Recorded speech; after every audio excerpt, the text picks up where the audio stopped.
ছোট ছেলের জন্মদিন উপলক্ষে বাসায় ছোটখাটো একটু খাবারের আয়োজন করেছিলাম। খাসির মাংস রান্না করেছি সাদা করে, আর পোলাও রান্না করেছি, সাথে ছিল স্বামী কাবাব। হ্যালো এভরিওয়ান, আসসালামু আলাইকুম। সবাই কেমন আছেন? আশা রাখছি সবাই খুব ভালো আছেন। আমি আলহামদুলিল্লাহ ভালো আছি।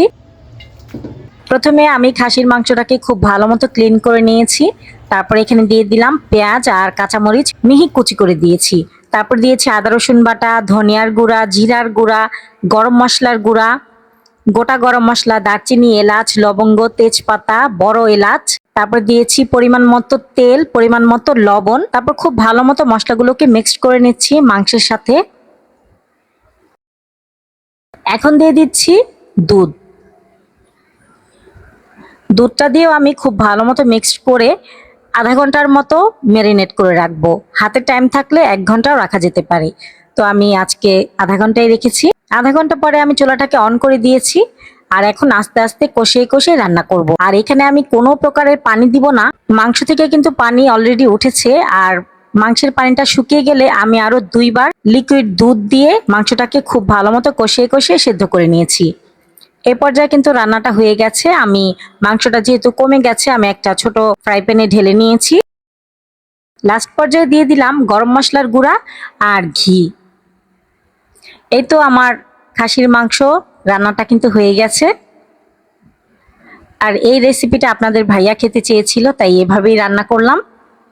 এখন পোলাও রান্না করব। ফ্রাই প্যানে আমি তেল দিয়ে দিলাম পর্যাপ্ত পরিমাণে। তারপর দিয়ে দিলাম গোটা গরম মশলা, দারচিনি, এলাচ, লবঙ্গ। তারপরে দিয়েছি পেঁয়াজ কুচি। পেঁয়াজটা হালকা ভাজার পর আমি এখানে দিয়ে দিচ্ছি পোলাওয়ের চাল। আর পেঁয়াজটা কিন্তু ব্রাউন কালার করা যাবে না। পেঁয়াজটা হালকা নরম হয়ে গেলেই চালটা দিয়ে দিবেন, এতে করে পোলাওটা সাদা হবে। অনেকের পোলাও সাদা হয় না। তারপর এখানে গুঁড়া দুধ আর আদা রসুন বাটা দিয়েছি। চালটা ভাজার পরে আমি পরিমাণ মতো গরম পানি দিয়ে দিচ্ছি। তারপর দিয়ে দিলাম কাঁচামরিচ আর তেজপাতা, পরিমাণ মতো লবণ। পানিটা যখন শুকিয়ে এসেছে তখন আমি ঢেকে রেখেছি 10 মিনিটের জন্য। 10 মিনিট পর আমি এখন নেড়ে চেড়ে মিক্সড করে নিচ্ছি। এখন উপর থেকে ঘি দিয়ে দিব।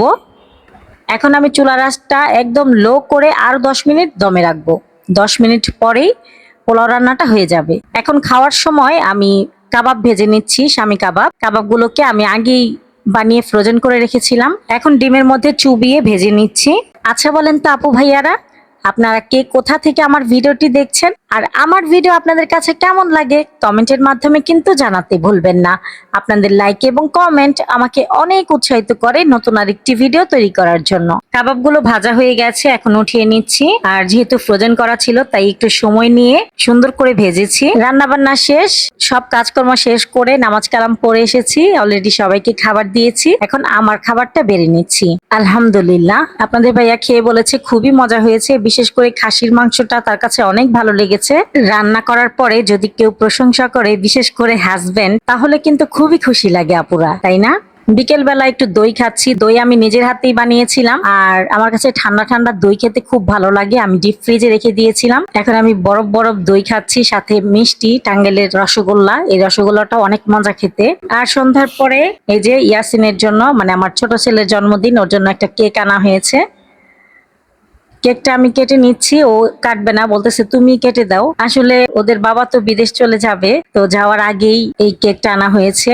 মানে আমার ছেলের জন্মদিন ছিল 19 তারিখে, তো 19 তারিখে আমি আর করিনি।